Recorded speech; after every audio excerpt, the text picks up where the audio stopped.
안녕하세요. 저는 오늘 행정학과 전공소개 멘토링을 맡은 멘토링 앤 강연 교육기부 봉사단 8기 멘토 연세대학교 행정학과에 재학 중인 정성윤입니다.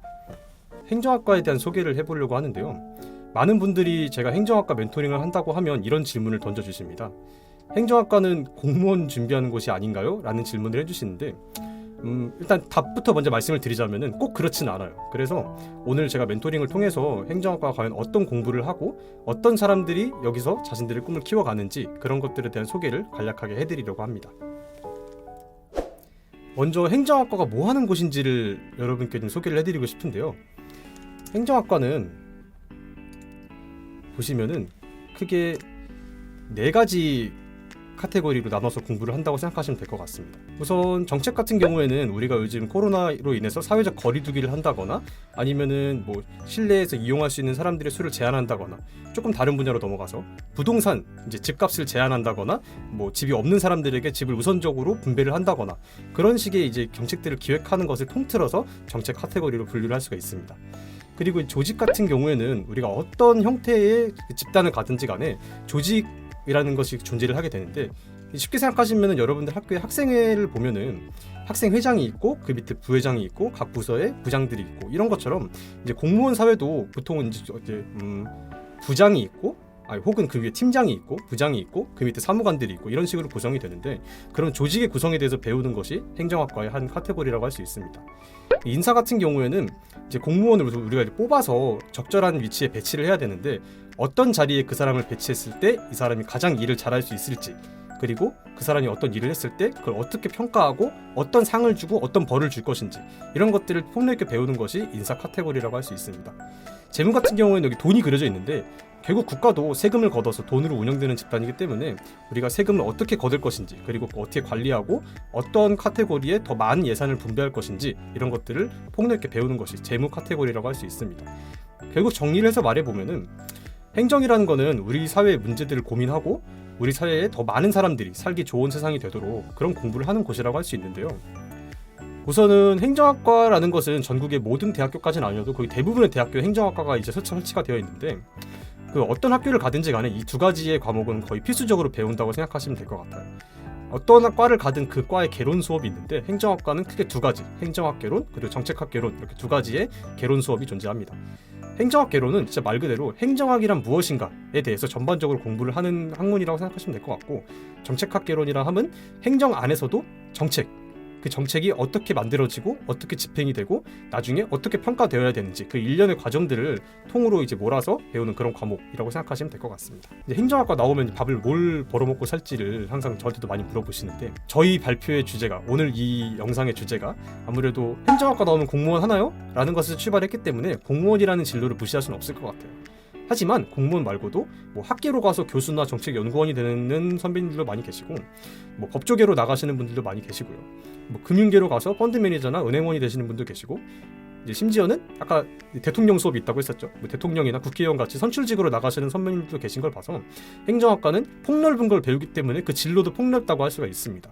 근데 이 중에서도 사실 법조계랑 관계 그러니까 이제 변호사나 공무원에 많이들 관심을 갖고 계시는데 녹록치 않은 길이라는 걸 먼저 말씀을 드리고 싶어요. 공무원을 사실 되게 가볍게 생각하는 사람들이 좀 있는 것 같은데 공무원이 되기 위해서는 굉장히 어려운 시험을 거쳐야 됩니다. 그리고 생각보다 그 준비 기간도 길다고 선배님들께서 계속 말씀을 해주세요. 행정고시라고 부르는 5급 공개 경쟁 채용 시험에 일단 합격을 해야 되고요. 그 다음에도 면접이라는 과정을 거쳐서 최종적으로 임용이 되게 됩니다. 그리고 뭐 변호사 이런 쪽을 지망하는 친구들도 많이 있는 것 같은데 예전에는 사법고시라는 제도가 존재를 해서 시험을 잘 보면은 변호사가 될 수도 있었는데 이제는 그 제도가 없어져서 반드시 법학전문대학원 그러니까 로스쿨이라고 부르는 학교에 진학을 해서 3년간 교육을 받아야 합니다. 그런데 이제 또 거기를 가기 위한 준비를 해야겠죠. 그래서 대학교 다닐 때 학점도 다들 관리를 열심히 하고 다양한 대외 활동도 하고 봉사 활동도 하고 또 법 관련 공부를 또 스스로 찾아서 하고 이런 노력들이 필요하기 때문에 행정학과에서 배울 수 있는 과목들을 최대로 활용할 수 있는 진로들을 많이 나가는 것 같아요. 그 대표적인 것이 관계, 공무원 그리고 법조계, 판사, 검사, 변호사 이런 계열인 것 같습니다. 하지만 여기서 또 조심하셔야 될 것은 반드시 이쪽 길로만 가야 한다는 것은 아니라는 것을 염두에 두시고 진로를 이제 설정해 보셨으면 좋을 것 같습니다.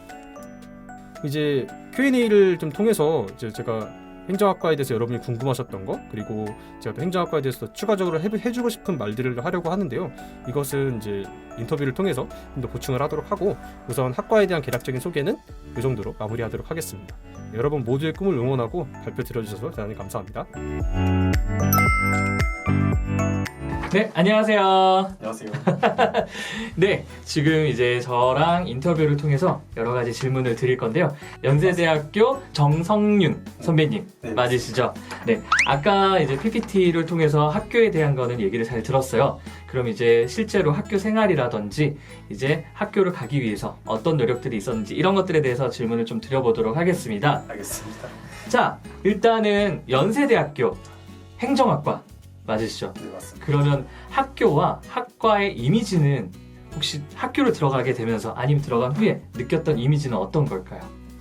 우선 학교에 대한 이미지는 여러분이 어쩌면 저보다 더 좋은 이미지를 갖고 계실 것 같아요. 학교에 대해서는 아무래도 주변에서도 제가 합격을 했을 때 되게 관심 있게 봐주셨고 앞으로 더 큰 일을 할 기반이 준비가 됐다라는 말씀도 해주셨고, 저도 사실 굉장히 가고 싶었던 학교의 학과이기 때문에 사실 합격 발표를 받았을 때 정말 기뻤거든요.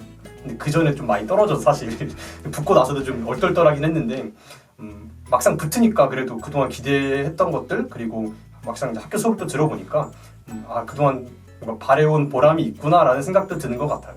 행정학과 같은 경우에는 아까 제가 영상에 잠깐 말씀을 드렸었는데 어느 학교를 가나 찾아볼 수 있는 학과 중에 하나거든요.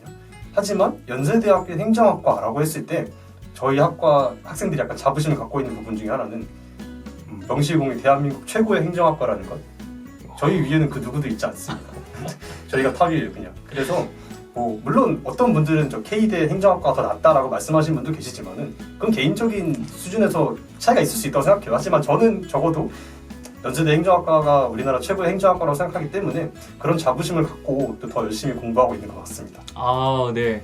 행정학과의 지원 동기와 혹시 입학 노하우가 있다면 어떤 게 있을까요?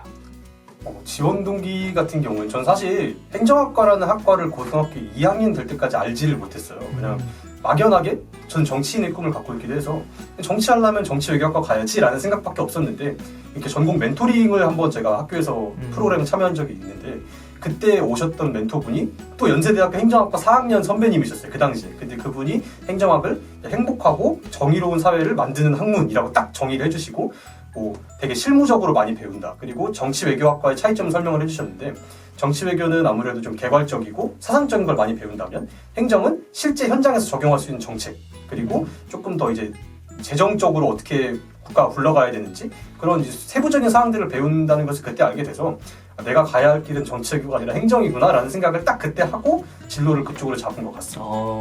입시 네. 노하우 어떤 말씀을 드려야 될지 모르겠는데, 일단은 학생부 종합전형이 앞으로 좀 더 줄어든다고 듣긴 했어요. 근데 이제 학생부 종합전형이 기본적으로는 그래도 많을 거라고 저는 생각을 하고 있거든요. 만약 그런 전형을 준비하신다면, 혹은 교과가 될 수도 있겠지만은 학생부 기반 전형을 준비하시는 친구라면은 기본적으로 학교 생활에 무조건 충실해야 된다고 권해드리고 싶어요. 그러니까 이게 정말 교과서적인 답변이 아니라 정말 그래서 이렇게 말씀을 드리는 거는 예를 들자면 그러니까 상을 하나 받고 싶다고 예를 들어볼게요.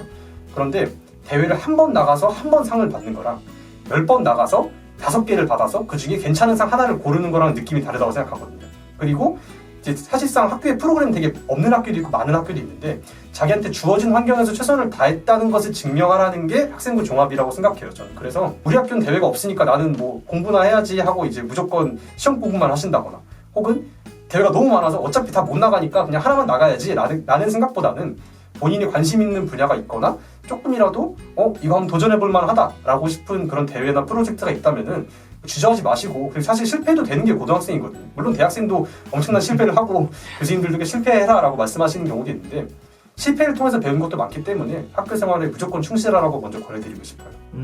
네. 지금 청소년 분들에게 이제 선배님으로서 청소년 분들에게 조언을 해주실 얘기가 있다면 어떤 게 있을까요? 제가 겪어온 이야기들을 기반으로 여러분한테 말씀을 몇 가지 드리고 싶은 게 있거든요. 그래서 이야기를 해보자면은 우선은 친구들이랑 되게 잘 지내라고 이야기를 해주고 싶어요. 그러니까 주변에 보면은 특히 고등학교 때 공부에 너무 치이다 보니까 인간관계를 잃는 친구들이 되게 많거든요. 그런데 그건 절대 권하고 싶지 않은 공부법인 것 같아요. 아무리 공부가 중요하다 한들 제 개인적인 느낌에는 사람보다 중요한 건 없거든요.